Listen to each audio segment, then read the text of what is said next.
గోదారి గట్టు మీద చిన్నారి చిలక కథ. అనగనగా ఒక అడవిలో ఒక చెట్టు మీద ఒక గోరింక ఉండేది. ఆ గోరింకకి నలుగురు ఆడపిల్లలు. ఒకరోజు గోరింక భర్త అయిన మగ గోరింక చనిపోతాడు. ఆ విషయం తెలుసుకున్న గోరింక రక్తంతో తడిచిన తన భర్తను చూసి బోరు బోరుమని గట్టిగా ఏడవసాగింది. ఎంత ఏడ్చినా కూడా తన భర్త తిరిగి రాలేడని తాను కూడా చనిపోదామని నిర్ణయించుకుంటుంది. చెరువులోకి వెళ్ళి స్నానం చేస్తున్నట్టుగా చేస్తూ అలాగే కూర్చుండిపోతుంది. అలాగే ఉండి ఉండి తన శ్వాస పోయే సమయంలో తనకి నలుగురు ఆడపిల్లలు ఉన్నారన్న సంగతి గుర్తుకు వస్తుంది. వెంటనే పైకి తేలుతుంది. అయ్యో, నేను కూడా చనిపోతే నా పిల్లల్ని ఎవరు చూసుకుంటారు అనేసి వెంటనే తన గూడు దగ్గరికి వెళ్తుంది. గోరింక పిల్లలు గోరింకని చూసి అమ్మా అమ్మా అని గట్టిగా అరవడం మొదలుపెట్టారు. అమ్మా అనే పిలుపు వినగానే గోరింక గుండె ఎంతో దుఃఖంతో తన పిల్లల్ని గట్టిగా హత్తుకుంటుంది. అయ్యో, నేను ఎంత పిచ్చిదాన్ని, నేను కూడా చనిపోతే నా పిల్లల్ని ఎవరు చూసుకుంటారు అనేసి చాలా బాధపడుతుంది. తన పిల్లల్ని తాను ఎంతో కష్టపడి పోషించుకుంటుంది. ప్రతిరోజు వారికి ఆహారం తీసుకొచ్చి పెడుతుంది. పిల్లలకి తండ్రి అనే లోటు లేకుండా చూసుకుంటుంది. అలా తన జీవితంలో ఎంతో దుఃఖం ఉన్నా కూడా తన పిల్లల కోసం ఎంతో సంతోషంగా బ్రతుకుతుంది.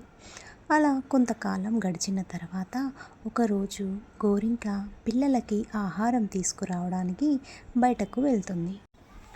ఆహారం తీసుకొని వస్తుంటే దారిలో ఒక రామచిలుక గాయాలతో పడిపోయి ఉంటుంది.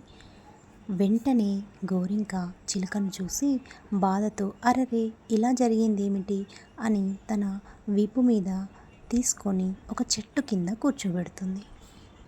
గోరింక గబగబా వెళ్ళి తన నోటితో నీరుని తీసుకువచ్చి చిలుక నోటిలో కొద్ది కొద్దిగా నీటిని నోటిలోకి వదులుతుంది. గోరింక తన రెప్పల చాటున చిలకని కౌగిలించి రాత్రిరంతా కాపాడుతుంది. చిలుకకి మెలకువ వస్తుంది. మీరెవరో నాకు తెలియదు, కానీ నాకు చాలా సహాయం చేశారు, థ్యాంక్ యూ అని చిలక చెప్తుంది. గోరింక పర్వాలేదు, ఇప్పుడు ఎలా ఉన్నారు మీరు అనేసి అడుగుతుంది. గోరింక చిలకని చెప్పండి, మీకు ఏం జరిగింది, దెబ్బలు ఎలా తగిలాయి అనేసి అడుగుతుంది. ఏమో నాకు తెలియదు, కానీ ఒకతను నన్ను రాయితో కొట్టడం నేను చూశాను అనేసి చెప్తుంది చిలక.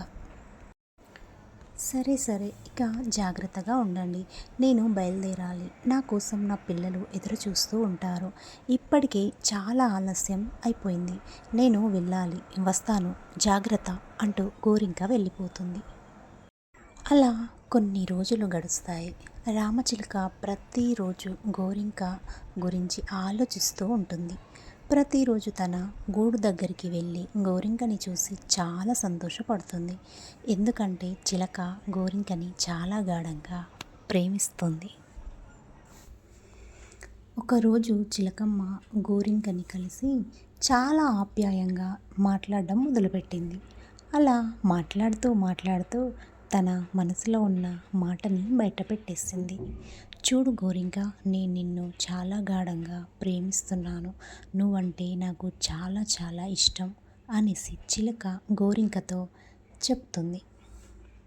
అప్పుడు గోరింక, క్షమించండి, నేను మిమ్మల్ని ప్రేమించడం లేదు, నాకు నలుగురు ఆడపిల్లలు ఉన్నారు, వారి బాధ్యత నా మీద ఉంది, నన్ను క్షమించండి అంటూ వెళ్ళిపోతుంది. చిలుక గోరింకని ఎందుకు నన్ను ప్రేమించడం లేదు, కారణం చెప్పండి అనేసి అడుగుతుంది. అప్పుడు గోరింక, ఏంటి మీకు వినిపించదా, నాకు పెళ్ళయింది, నలుగురు అమ్మాయిలు, నేను కేవలం వాళ్ళ కోసమే బ్రతుకుతున్నాను అనేసి చెప్తుంది. అప్పుడు చిలక, అయితే ఏంటి, నీకు భర్త లేడు కదా, నీ భర్త చనిపోయాడు కదా అనేసి అంటుంది. ఓ, అయితే నా గురించి మొత్తం తెలుసుకొని వచ్చావన్నమాట అంటుంది గోరింక. అవును, తెలుసుకున్నాను. అయితే ఇందులో తప్పేముంది అనేసి అంటుంది చిలక. పాపమని సహాయం చేస్తే ఇలా నన్ను మీరు ఇబ్బంది పెట్టడం మీకు న్యాయంగా ఉందా చెప్పండి అనేసి అంటుంది గోరింక. లేదు, నేను నిన్ను చాలా ప్రేమిస్తున్నాను, నిన్ను పెళ్లి చేసుకుంటాను, దయచేసి నన్ను అంగీకరించండి అంటుంది చిలక.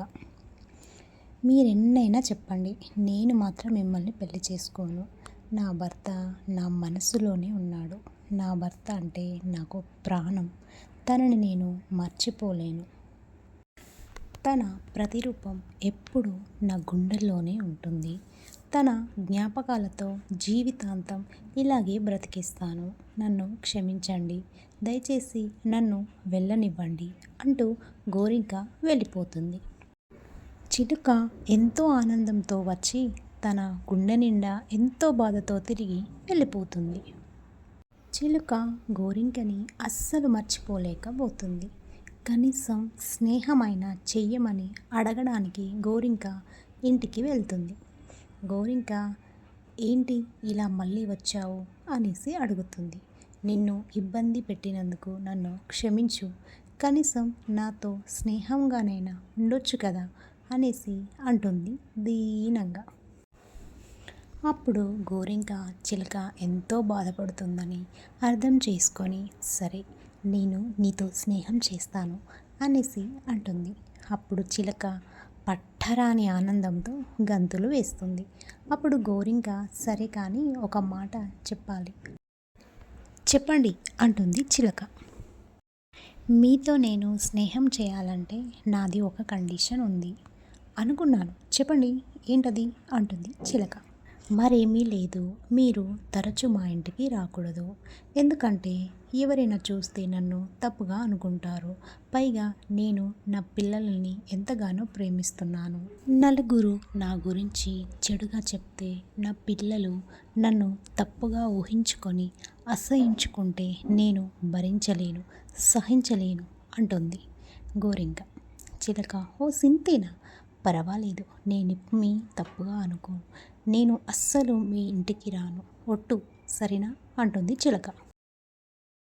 ఒట్టు వేసి ఆ చిలక గోరింకకి ఇచ్చిన మాట మీద కట్టుబడి ఉంటుంది. ఆ విధంగా వాళ్ళ స్నేహం చాలా స్వచ్ఛంగా కొనసాగుతుంది. అలా వాళ్ళ మధ్య చాలా గొప్ప స్నేహం ఏర్పడుతుంది. గోరింక ఇంతకు ముందు ఎప్పుడూ లేనంత ఆనందంగా ఉంటుంది. చిలుకతో స్నేహం చేశాక చాలా సంతోషంగా ఉంటుంది. చిలుక కూడా ఇచ్చిన మాటకి కట్టుబడి ఎప్పుడు కూడా తన ప్రవర్తనలో, తన మనసులో చెడు అభిప్రాయాలతో రాకుండా చాలా పద్ధతిగా ఉంటుంది. గోరింక పిల్లల్ని చాలా పద్ధతిగా చూసుకుంటుంది. చిలక పెళ్లి చేసుకోకుండా గోరింక కోసం అలాగే ఉండిపోతుంది. గోరింకలాగా చిలక కూడా చాలా ఆనందంగా ఉంటుంది. గోరింక పెళ్లి చేసుకోకుండా తన పిల్లల కోసం అలాగే ఉండిపోతుంది.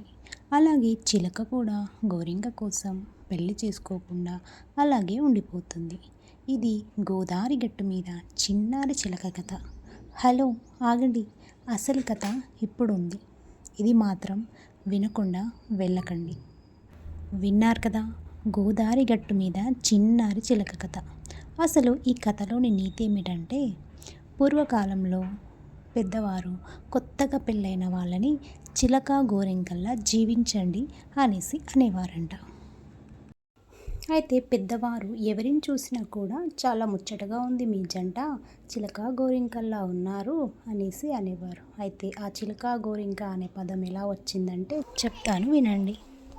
చిలక గోరింకల బంధం చాలా పవిత్రమైనది.